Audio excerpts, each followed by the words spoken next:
So the third thing they said was, okay, so now that I know that I got to break the habit of being myself and I can't mismanage my thoughts and feelings, I got to change how I act, I got to watch how I speak, I got to become conscious of how unconscious I am, because 95% of who we are by the time we're 35 years old is a set of memorized behaviors, like a computer program, emotional reactions, unconscious beliefs and perceptions. So the first step to change is to become conscious of how you think, to notice how you act, to pay attention to how you feel. And the act of observing those states of mind and body separates you from that program. Now you're the consciousness observing that program. And it turns out the more conscious you become of how unconscious you are, lighting a match in a dark place, that first step creates enormous amounts of chaos in the brain and body. And it's disturbing, so people just go back to the same addiction, the same emotion, the same problem. This feels better. No, that feels familiar. So they said, okay, now I got to change. I got to reinvent myself. Now this is really important because they started sitting down and thinking, okay, who in history do I admire? Who are great people, role models that I could follow? What are the qualities and characteristics that they have?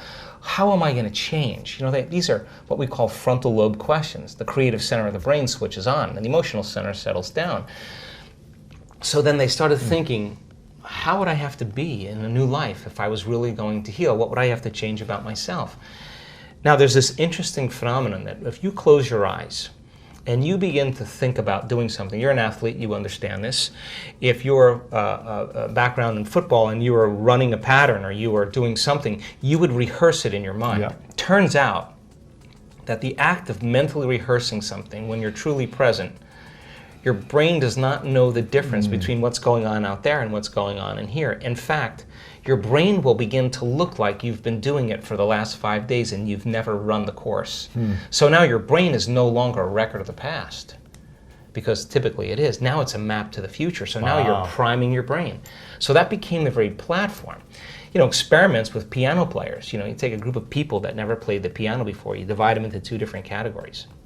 You take one group of people, you teach them one-handed scales and chords. You do a brain scan on them. They come and practice for 2 hours a day for 5 days. At the end of 5 days, if you rescan the brain, they grow new circuits on the opposite side of the brain. Nothing magical there. You learn something new. Learning's making new connections. Get some instruction. You get instruction. You get your body involved. You get your body involved, you're going to have an experience. Experience enriches the brain. Pay attention to what you're doing. You got to pay attention and repeat it. Firing and wiring. You're going to assemble new circuits. You can take the other group of people, have them come for 2 hours a day for 5 days, do a brain scan before, the brain scan after. Have them close their eyes and mentally rehearse playing those scales and chords. At the end of 5 days, they'll grow the same amount of circuits in their brain as the people who actually physically demonstrated the action. What does that mean? It means not only do they change their brain by thinking differently, but their brain looks like they've been playing the piano for 5 days. Now set them in front of a piano. Never played the piano before. They'll play those scales and chords because their brain is wired to play it. So now, the act of rehearsing who they're going to be, what are the qualities, and beginning to get in this creative state, began to lay down the circuits of a new personality. And a new personality is connected to a new personal reality. So the next question is, does that change the body? Take a group of men, have them do one-handed curls in their mind, and bring an emotional component like stronger, harder, more intense. 1 hour a day for 2 weeks. At the end of 2 weeks, 13.5 increase in muscle strength. Wow. Never lifted a weight. Now their body is changing by thought alone. So these people began to reprogram their brain and body. And all of a sudden, they began to act differently. Why? Because they installed the circuits. They began to think differently, of course. They began to feel differently. They were no longer feeling pain. They're actually liking themselves, right? So then if they're living by a different emotion, and they're feeling an elevated emotion before they're healing, before they were healed, they're not waiting for their healing to feel joy and gratitude. They're feeling gratitude and joy. Now their body's believing that it's healed because the body's feeling the emotion ahead of the experience. And if the environment signals the gene and the end product of an experience in the environment is emotion, you're signaling the gene ahead of the environment. And what do genes do? Genes make proteins. And what are proteins responsible? The structure and function of the body. Now you're literally becoming somebody else. And now you're turning down the genes for disease and you're turning up these other genes. So I started to realize that this reinvention process It's exactly what we've always done. It's just that we get complacent in certain areas of our life and we stop. Now, the last thing they had in common, the fourth thing, is that when they were doing that rehearsal process, that they had long moments where they lost track of time and space. In other words, they were so involved in their inner world of imaging that when they turn the light on in the room or they lift their blindfold up or whatever they were doing, they thought it was 20 minutes later, and it was an hour and 20 minutes later.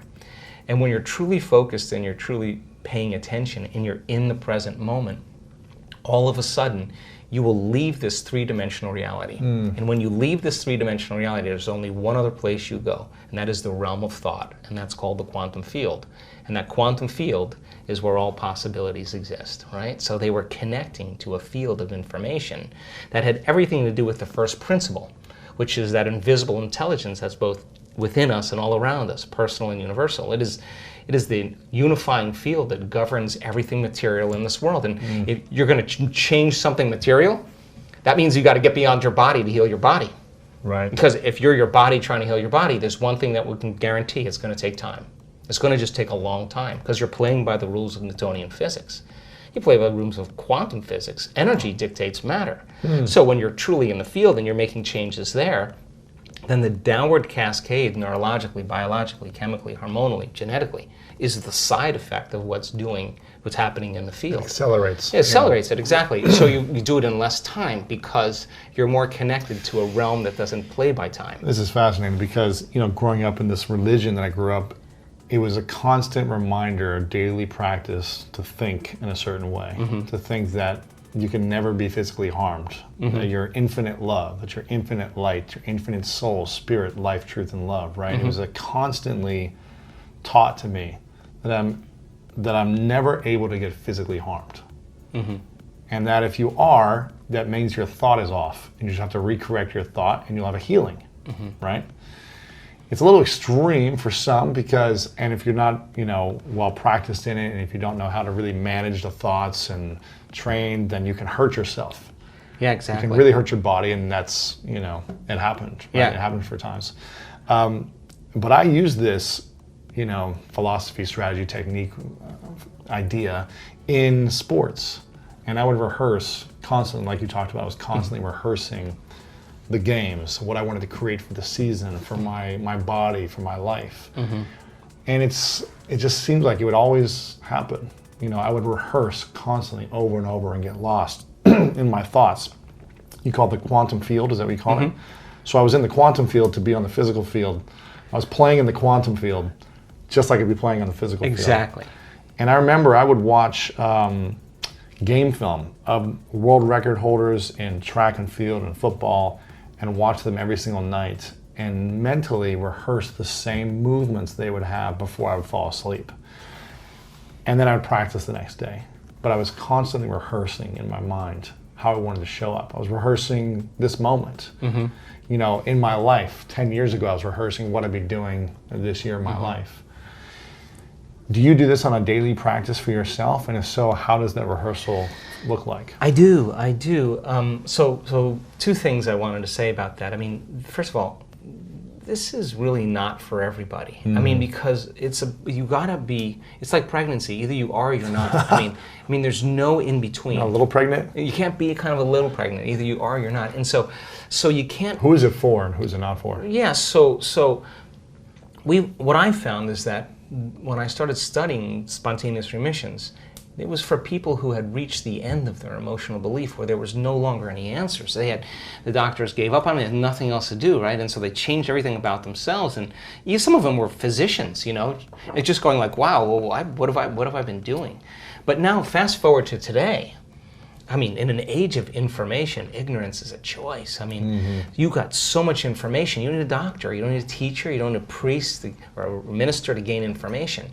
You don't need an authority, right? Technology gives us very quick information.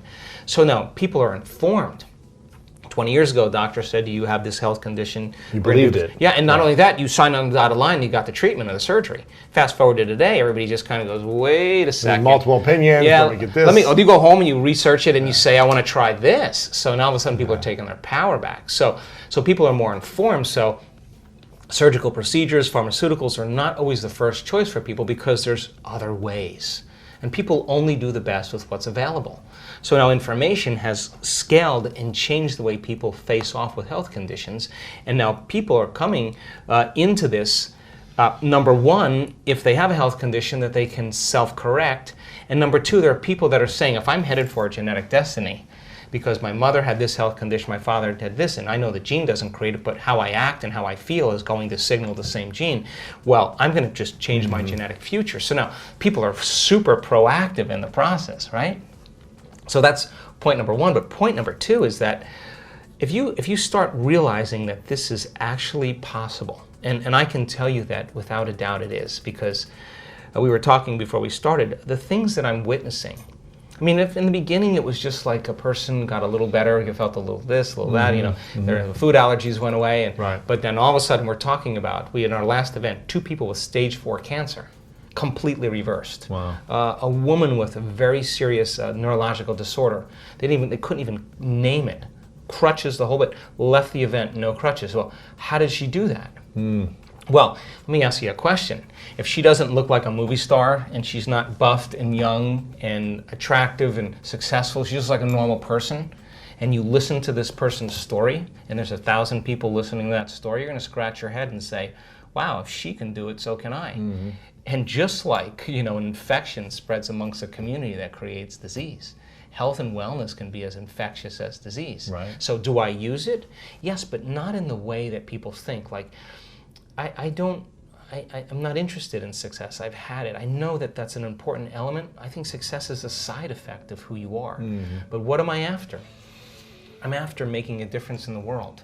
I want people to become empowered. So my rehearsals, my meditations, and connecting are all about the next thing that we can push the envelope for. In other words, if that person healed themselves of that health condition and this person healed themselves, is it possible for that person to heal another person? And if they can heal that other person, which is now happening, is it possible to heal somebody on the other side of the planet?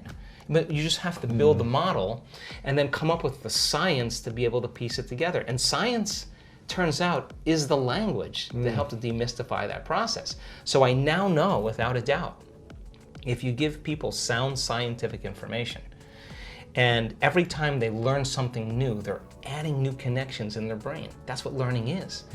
And if they can begin to pay attention for just 1 hour, now they're causing jungles of neurons to begin to organize as a platform of understanding. If I say to you, now turn to the person next to you and explain what I said, and we do this in our events, if you can turn to the person next to you and explain what you said, you've wired it in your brain. What's the relevance of that? Now, you're installing the neurological hardware in your brain in preparation for an experience. And if the more you understand what you're doing and why, the how gets easier. And if nothing's left to conjecture, superstition or dogma or spiritual new age stuff, but it's grounded in science, you're going to have more intention behind what you're doing, and you're going to assign more meaning to it. More believable. Exactly. Not just blind faith. No, something's backing it as right. well. And then if we can set up the conditions in the environment and give people the proper instruction, and those people that get their behaviors to match their intentions and their actions equal to their thoughts, they get their mind and body working together, they're going to have a new experience. And that experience then is going to enrich even more circuits in their brain. The end product of an experience is an emotion. And all of a sudden they're going to feel unlimited, they're going to feel empowered, they're going to feel successful, they're going to feel worthy. Now they're teaching their body chemically to understand what their mind is intellectually understood. Knowledge is for the mind, but experience is for the body, and they're embodying that information. Well, they've done it once, they should be able to do it again. And while you keep repeating the experience, you know this as an athlete, it's going to become automatic. It's going to become innate. It's going to become second nature. It's going to become who you are. You don't have to think about it any longer. So take a person who was abused as a child with an alcoholic parent who has a very rare genetic disorder. They've manifested weakness in their bones because that's the emotion they live by. Genetic disorder that medical science says we have no way to help you.